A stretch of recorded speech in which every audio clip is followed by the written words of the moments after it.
You woke up today and probably checked the time within seconds. Maybe you looked at your phone.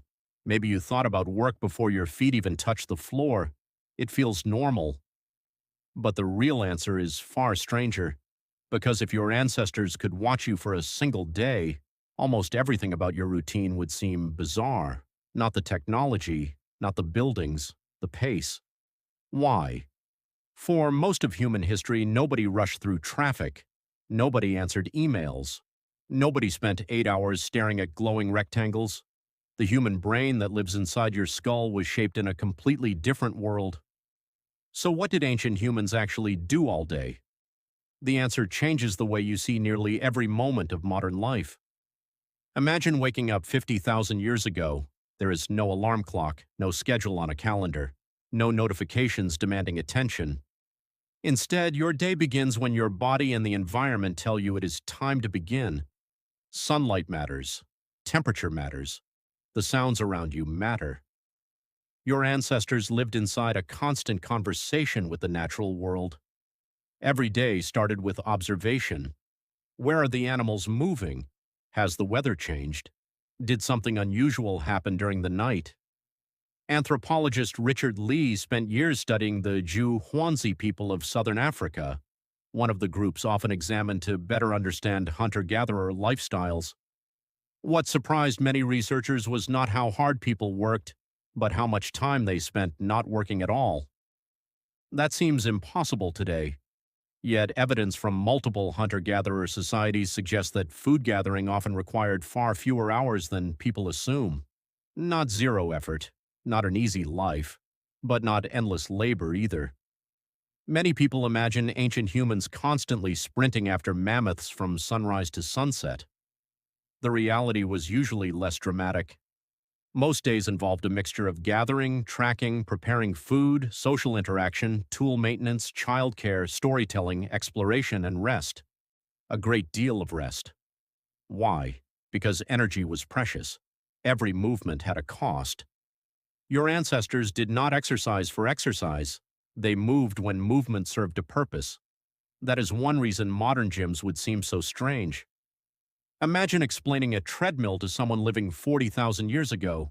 You run, but you stay in the same place for an hour, voluntarily. The explanation would sound absurd, yet the body you inherited evolved in a world where useful movement happened naturally throughout the day.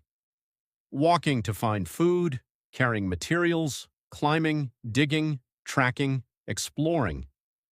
Movement was woven into life itself. The evolutionary biologist Daniel Lieberman has argued that humans evolved as endurance specialists capable of covering long distances efficiently. Your body is remarkably good at sustained movement because generations of ancestors depended on it. But movement was only one part of the day. Another enormous part was social connection. This is something modern people often underestimate. Human beings are not simply intelligent. Human beings are collectively intelligent. Your ancestors survived because they shared information. Who found food? Where are predators appearing? Which plants are safe? Who needs help? Knowledge moved through conversation, again and again, hour after hour. Anthropologist Sarah Hardy has written extensively about cooperative child rearing and how deeply human survival depended on social support. Children were rarely raised by isolated parents alone. Grandparents, siblings, relatives, and community members all contributed. In other words, your ancestors spent far less time alone than many people do today. That matters because the human brain evolved expecting regular social contact.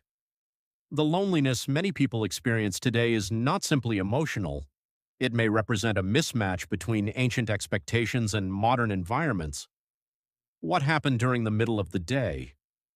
Often more observation. People paid extraordinary attention to details that modern individuals barely notice. Tracks in dirt, broken branches, cloud formations, bird behavior, animal sounds. Tiny clues carried information. A hunter might read a landscape the way you read text on a screen. Every detail mattered. Cognitive scientist James Gibson described perception as an active process of extracting useful information from the environment. Ancient humans practiced this constantly. The world was not background scenery. The world was data, and survival depended on interpreting it correctly. Think about your own day. How many details do you ignore? How many sounds disappear into the background? How often do you move through familiar places without really seeing them? Your ancestors could not afford that luxury. Attention was a survival tool. Mistakes had consequences. A missed clue might mean losing a meal, or encountering danger, or becoming lost. This heightened awareness shaped the human mind in profound ways. It may even help explain why modern people find nature so mentally restorative. Your brain evolved in environments rich with meaningful information, not endless alerts, not flashing advertisements, not constant interruptions, real signals, real patterns, real consequences. Then there was food. Ancient meals rarely looked anything like modern meals. No drive-through windows, no delivery apps, no brightly colored packaging. Every calorie came from effort, knowledge, cooperation, or luck. Food preparation itself often occupied significant portions of the day. Grinding, cutting, cooking, preserving, sharing. Eating was not a side activity squeezed between meetings. It was a central part of life, and meals were often social experiences. Researchers studying hunter-gatherer societies frequently observe extensive food sharing. Cooperation reduced risk. A successful hunter might provide food today, while someone else succeeded tomorrow. The group became a kind of insurance system. This arrangement helped humans thrive in unpredictable environments. But perhaps the most surprising part of ancient daily life was storytelling. Stories were not entertainment added after everything else was finished. Stories were technology. They stored knowledge. They transmitted culture. They taught survival lessons. They preserved identity. Anthropologist Polly Weissner documented how evening conversations among hunter-gatherer groups often shifted away from practical daytime discussions towards stories, myths, relationships, and social information. Something fascinating happened around fires. People reflected, people imagined, people connected. Sound familiar? Many of the activities people now pursue through books, movies, podcasts, and social media may serve functions that stories once fulfilled face-to-face. The medium changed. The need remained. As evening arrived, ancient humans did not suddenly become productive because a clock said 6 o'clock. Darkness changed behavior. Fire changed behavior. Temperature changed behavior. The environment remained deeply connected to daily rhythms. Sleep itself looked different too. Historian Roger Ekirch uncovered evidence suggesting that segmented sleep may have been common in some pre-industrial societies. People sometimes slept in two phases separated by a period of wakefulness. Human sleep has probably varied more across history than many assume. Yet one thing remained constant. Rest mattered. Recovery mattered. The body needed time. The brain needed time. That was true then. It is true now. Of course, ancient life was not paradise. Disease existed, injury existed, infant mortality was high. Resources could become scarce. Predators posed real threats. Weather could be unforgiving. Romanticizing the past misses important realities. But dismissing ancient lifestyles misses something important too. Your ancestors were not primitive versions of modern people waiting for civilization to arrive.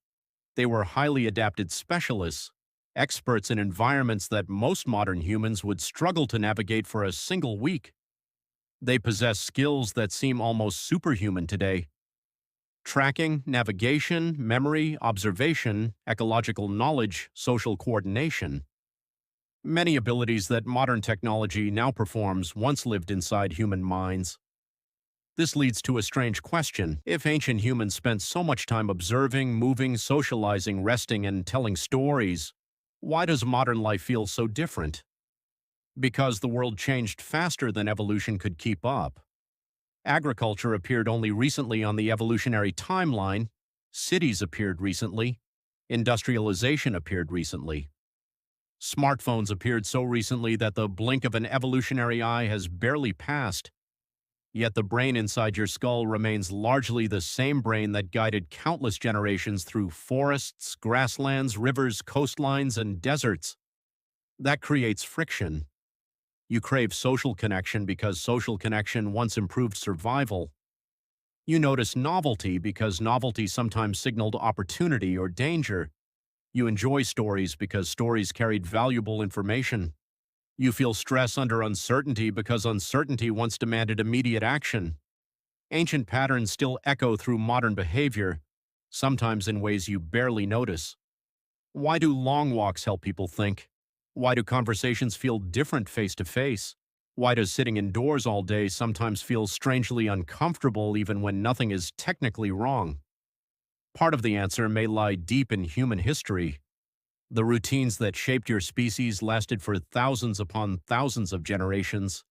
Modern routines arrived. From an evolutionary perspective, almost everything around you is new. The office is new. The highway is new. The apartment tower is new. The screen is new. The notifications are new. But the instincts responding to them are ancient. That does not mean you should abandon modern life and live in a cave. It means understanding yourself requires understanding where you came from. The past is not gone. It is still operating quietly beneath everyday experiences. Every time you enjoy a conversation, every time you feel calmer outside, every time a story captures your attention, every time movement improves your mood, ancient human history leaves its fingerprints behind. So what did ancient humans actually do all day? They watched the world carefully, they moved with purpose, they shared knowledge, they raised children together, they searched for food, they told stories around fires, they rested when rest was needed, and without realizing it, they built the brain you use every single day. Tomorrow morning you may wake up and immediately check the time again.